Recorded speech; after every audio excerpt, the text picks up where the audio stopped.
Hello and welcome back to Press Pass on GNAT-TV on Wednesday, April 7th. We're pleased to have you with us today and are also very pleased to be joined by two distinguished guests today. Wallace Allen, who covers the business beat and other beats as well for 7 days, is with us, as well as Steve Pappas, who is the executive editor of the Rutland Herald and the Barre Montpelier Times-Argus. And Steve, great to have you with us today. Thank you for making the time for this conversation. Thanks, Andrew. Well, our timing for this is fortuitous because yesterday on Tuesday, April 6th, there were two big announcements really that came out, one in the governor's twice a week press conference and then one later in the afternoon. The one at the press conference involved the roadmap ahead for the next 3 months till roughly the 4th of July when the state will hopefully be back to normal. I'm beginning to be kind of uneasy about using that word at this point, but theoretically we're going to be by then having enough Vermonters vaccinated, so it'll be safe to go back into bars and theaters and have concerts and all that stuff that we fondly remember from last year. Then this is a two-stage process, I guess, that they talked about. And then in the afternoon, the governor released a statement about how he proposed to spend roughly $1 billion in the American Recovery Plan money that the state's going to be receiving, one-time special injection of federal funds to do, several things. He talked about using it for broadband, housing, climate change mitigation, several other points. So I thought a great place for us to start would be to kind of unpack those two announcements and what does that mean, and are they realistic, and what are the potential pitfalls here? And I guess, Anne, if I may, let me start with you. What did you make of that first announcement there that the governor made at his press conference? Does it sound like the pathway forward is clear?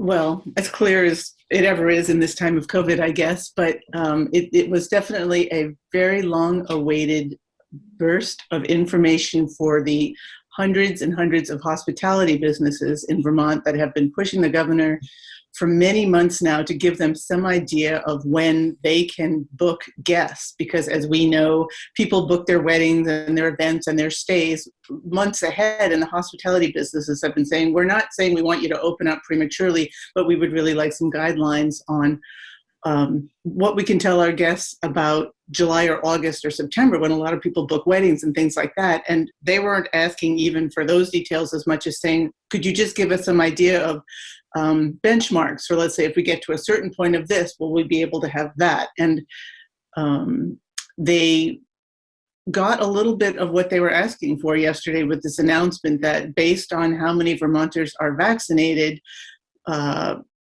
all businesses, not just hospitality businesses, are going to be able to move to this thing that they call universal guidance, which definitely opens things up for people. It's going to, one of the biggest things for a lot of Vermont businesses, but especially the food and beverage and hospitality and anyone that caters to people from out of state, is that at a certain point in phase one, you're not going to have a 2-week quarantine or a week with a negative COVID test if you come from out of state. In the middle of April, this changes, which is really soon, so that even if you're an unvaccinated Vermonter, you don't have to quarantine. You just need to be tested and get a negative test within 3 days upon return to the state. All along, this governor and this administration have been very careful about making sure that what the decisions that they're making are based on data and science, and that keeps coming up as kind of a cause for relief, and that folks should not worry that these decisions are not being made in any kind of haste or in a vacuum. The catch is that the various sectors that we've just been talking about have been antsy for quite a while now to actually see some kind of economic engine starting again. And for sure, this governor and the administration at this point, this is very welcome news. I mean, yesterday was probably one of the kind of most relief-inducing press conferences that the governor's had in a long time.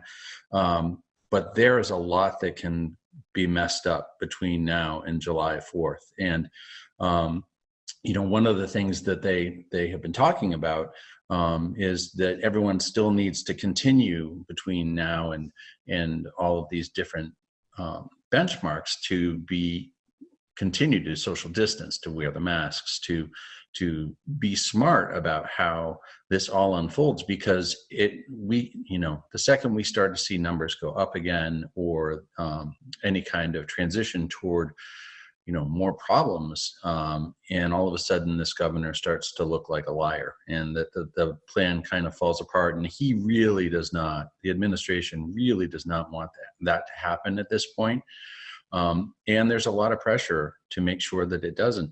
The fact that there were kind of promises about the size of groups that can come together over the next few months, I found that a little cringeworthy. It seemed like a bit of an overpromise, and maybe giving people a little false hope. I certainly know that I have seen some people, since the weather has improved in recent weeks, perhaps being a little more lax, and you start throwing around numbers of 300 people at gatherings, and that feels like that could be farther away than the governor maybe put out in the timeline. We will see, but the thing that I know I'll be editorializing on in the Times-Argus and Rutland Herald is the kind of the cautious optimism of the plan. And I don't think you can make any promises in this COVID world at this point. And even then, as you kind of alluded to, Andrew, I don't think that we ever go back to normal exactly. But we go back to an economic engine that starts to roll again, which is really what Vermont, not just hospitality and small and service industry needs, but what Main Streets need for sure. Mom and pop, businesses need to have that foot traffic again, and our Main Streets definitely need that infusion of both support and federal money. So, which it appears to be coming. One of the keys to all this working well is vaccinations, I guess. The vaccination rate in Vermont is pretty high by national standards. I think we're up in the 40% range for folks who have had at least one dose. And by April 16th, all Vermonters over 16 years of age can be eligible for a vaccination. Presumably by May, the majority of the state would be vaccinated. Do you sense any reason to think that we won't be able to get to that sort of herd immunity level by then? I mean, are there some pockets of the state where you're going to get the sense, they're not going to be near 50% by May or June? Yeah, I mean, Dr. Fauci has said that herd immunity is 75%, I think. And we knew going into the vaccination campaign that only 70% of Vermonters said they were willing to get a vaccination. Now, some of the older age groups, when we started with the age banding, have shown they were very willing to get a vaccination. I mean, their rates are very high for getting their 2 shots. But there are not only pockets of the state, like Essex County, where vaccination rates are very low. I think last week Essex County was at 13%, but the state has since ramped up their efforts there to promote it and also to bring it to more places and make it more available. But we know that in some groups, like among healthcare workers, for example, there's a lot of skepticism about the vaccine. We're seeing that nationally, and we're also seeing that in Vermont. The VA hospital in Bennington, for example, was seeing only less than a 50% vaccination rate for their staff. And Health Commissioner Levine actually went down there himself to talk to people. And he said after that, about a dozen people signed up for the shots, but he said it's going to take more than that to get them up to a 50% rate. So that's pretty low, and that's concerning for the herd immunity, because the next group of people that are due to sign up is the group that is famously unconcerned in many cases about their the idea that they might fall victim to a disease which we've heard over and over again really affects older people more severely in the first place. And this is, of course, people age 16 to say 30 or 40. So they, as you said, they can sign up on April 16th or 19th. And who knows how many of them are really going to take the trouble to make those appointments and get the shots when they've been hearing all along that even though there are some complications for some people in those age groups, by and large, they're not experiencing the symptoms. And also now they don't even have to worry about infecting their elders who have largely been vaccinated. So that's a great unknown at this point. I mean, will Vermont be different from the rest of the country, which is full of vaccine skeptics? Why would it be?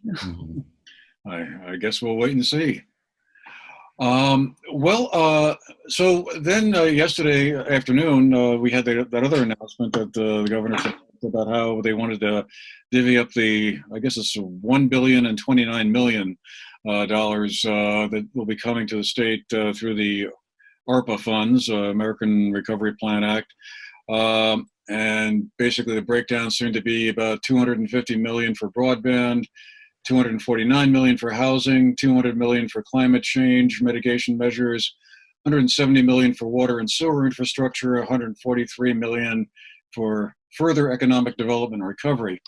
So that's the governor's proposal. It still has to, I guess, go through the legislature and so forth. I guess I'm just wondering, do you think that this is going to be a pretty easy lift? It's like free money, basically, that who's going to be opposed to that? Or will some of the legislators think, well, rather than spending $200 million for climate change, why don't we take $100 million and do this and another $50 million and do that, or whatever? Steve, what's your takeaway on that so far? Yeah, it's going to be a mess. I'm pretty sure. I think that, I mean, at least what I'm hearing and some of my staff are hearing, the prevailing thought is that everybody has their own list of priorities, and that the administration, you know, the list that you just kind of rattled off is everybody's list, but where the breakdown of the percentages happens to be, I think, is going to be certainly an issue. And it sounds as though it's starting, some of these issues are starting to fall right down party lines, and that there are folks who are lining up and saying, you know, there's no way.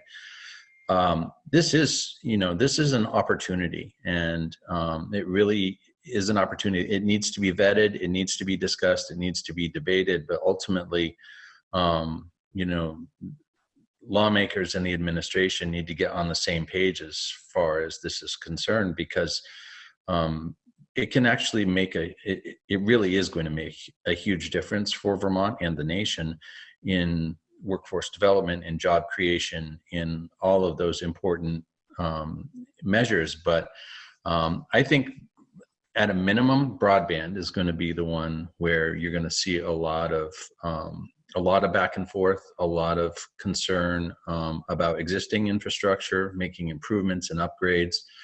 You know, we're hearing, you know, pressure being applied at different levels there. So, you know, we will see. I mean, anytime you start throwing around money toward infrastructure, everybody throws out a hand and everybody claims that their problem is worse than everybody else. So, you know, I think that you're going to see at least 180 different opinions on the priority, plus whatever the administration brings to the table. But, you know, I could be wrong. I hope I'm wrong. I hope that this all comes together quickly. And Anne, does this have to like sort of fall into place by, let's say, next month or by June, when the legislature might adjourn? Or is this something that can be kind of phased into this year's budget in part, and then we have this reserve fund of sorts waiting for further deliberation later? Or how is this all going to work? Well, unlike the last batch of federal money that came in, it does have a longer timeline. The state has until 2024 to allocate it, but it is important that they make most of their decisions in this session, and then, yes, they will phase in the spending over the coming years. And of course, as things change, they'll be able to modify some of the programs that they pay for. I think, as Steve said, this is everybody's to-do list, but just a few years ago, we were all looking at the broadband problem and seeing that as really fixing it as being sort of a game changer for the state. And there was absolutely no fairy godmother there with a big pot of money for it. And now there is. So I think that there are some areas of this spending plan where there will be agreement on the larger issues of how these problems should be addressed. And one of those is broadband, and another one is housing. I think there's general agreement that housing is a big problem in Vermont. And while we're not really addressing whatever the structural problem is that's underpinning the reasons why the market doesn't support the construction of anything but very expensive homes, the lawmakers will probably be in agreement that it's worth spending this $250 million to build market rate housing for people. I think that we've seen enough evidence that is affecting employers. It's definitely affecting Vermonters. It's limiting their mobility. I think in many cases, it's leading them to leave the state so they can find a place where they can afford to live, especially up in certain areas, like in the resort areas. And I do think that there's one area where the governor really went all out, and that is by issuing, in his proposing a broad exemption for many projects from Act 250. I imagine that will not fly in the legislature, but of course, maybe they will be able to reach some sort of compromise that will, the governor's justification for that was that it would speed up the construction of these projects. And it seems as though there will be some way for them to come to a compromise on this and keep going. That to me was the biggest sticking point that I saw. Well, this will be certainly fascinating to see how this all plays out. I mean, usually we're more used to hearing about how there isn't enough money to do X, Y, or Z, and now the issue seems to have almost gotten turned on its head. But interesting how both aspects of that create complexities. Steve, I just wanted to kind of give you a chance to talk a little bit about this one point that we had talked about a little bit earlier here. How have social service agencies performed over the past year during the pandemic? And what inequalities has this whole experience revealed? I wondered if you could talk a little bit about that. What is your sense of those 2 points as you look back over the past 12 months? Well, I do find it interesting, and part of that is a lot of Vermont's major issues, whether it's housing or the opioid crisis or kind of the big ticket issues. Almost all of them have some kind of a vein that goes through our poverty issues.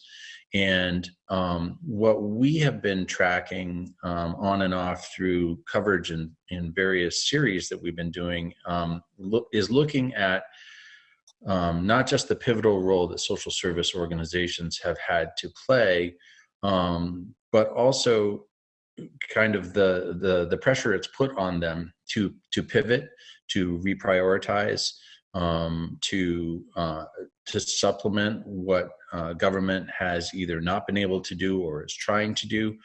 And Vermont's needs have been acute for sure. And basically all of our publications and news coverage across the state for the last year has really focused on the different areas where there have been growth and there have been success stories. But it's not as though poverty is going away as a result of any of this, whether it's the pandemic, if anything, has made our poverty issues more acute and made people more aware of the demands, whether it's on food shelves or putting the homeless population into hotels around the state or whatever it happens to be. We're finding that people are having a better understanding of that. What's unusual is that now all of a sudden, with this influx of money coming in, that a lot of these organizations, whether it's community action councils or councils on aging or other nonprofits and service organizations that have been really helping Vermonters, they're all of a sudden about to get an influx of money as well. So while the state is having these conversations about how best to spend at a macro level, at a micro level, we're seeing opportunities potentially to really address some of the poverty issues in Vermont. And,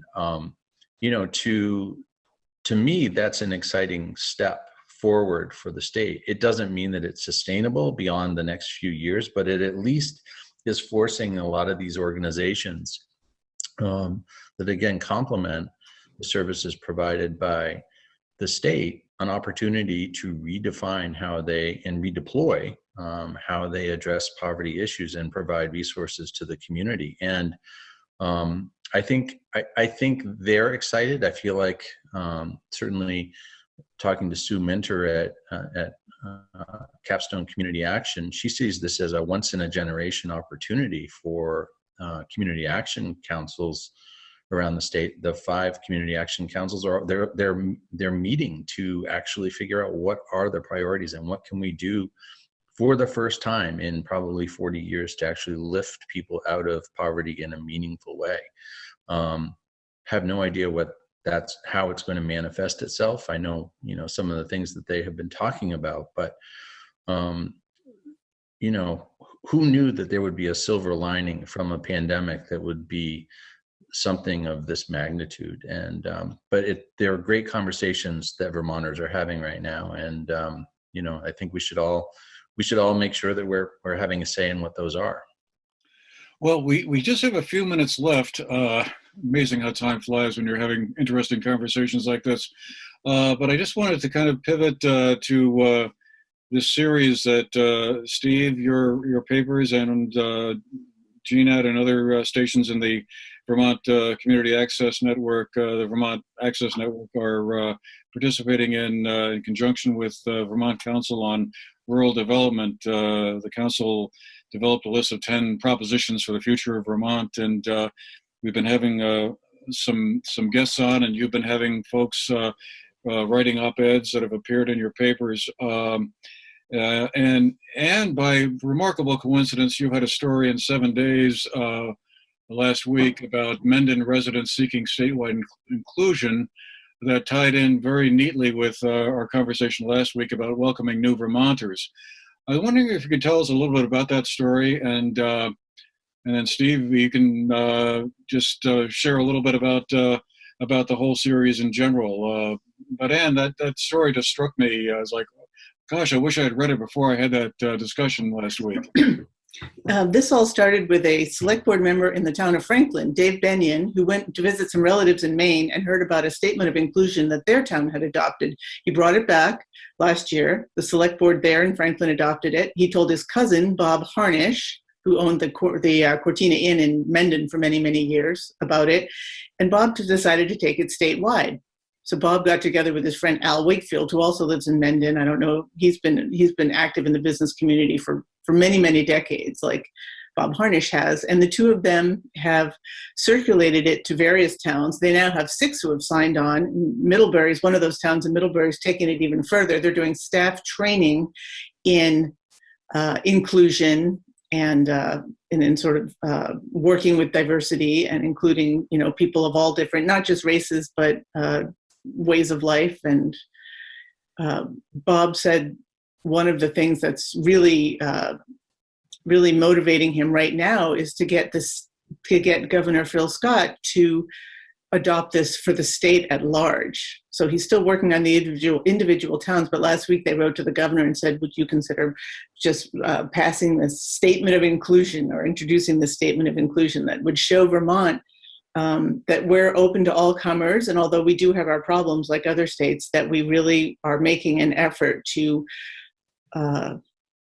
celebrate diversity in all of its forms, and we would welcome anyone to come to the state. Interesting. Well, Steve, what has been your sense so far of these propositions and the op-eds that you've been receiving? But do you think there's again, I guess a realistic chance perhaps provided by the federal money that is coming in, that this is actually a game-changing moment. Well, it's a game-changing moment in the sense that somebody is asking the question of all Vermonters and seeking a brain trust. And the Vermont Council on Rural Development has developed these propositions over the last year and are putting it out there for everybody to provide feedback and suggestions on these areas that you kind of alluded to as they're not really up for debate. It's not whether or not we need to have inclusion or we need to have childcare or we need to have clean water. They're kind of forward-thinking statements about what we have and what we appreciate about Vermont and what we can do to preserve them. Part of what they're looking at is how the policies that have been put in place over the last 50 years have really hogtied us into how we can move forward or can't move forward on some of these issues, whether it's cost or it's being able to untangle ourselves. So to have these conversations about these propositions and invite Vermonters to offer their insight, not just their anecdotes, but their potential solutions, really feels like an important moment. I think that in the pandemic, we've all had a good chance to do some navel gazing because we've had the time to do it. And I think that, with good thought and, again, opportunities for people to get it out there, whether it's through being informed by watching your show or sitting down and putting pen to paper or typing up a letter to the editor to me or taking the council survey, the feedback is critical. And it will be interesting to see come May when the statewide summit happens, if we've actually been able to move the needle on any of these things. But I'm just grateful to have so many Vermonters reaching out and talking about broad issues and the things that kind of define quality of life here. Anyway, we're going to have to leave it there for today, but I wanted to thank Ann Wallace Allen, who writes for 7 Days, and Steve Pappas, the executive editor of the Rutland Herald and Barre Times-Argus, for being with us today to shed some light on these and other issues. So thank you all for being with us today, and we'll see you again the next time.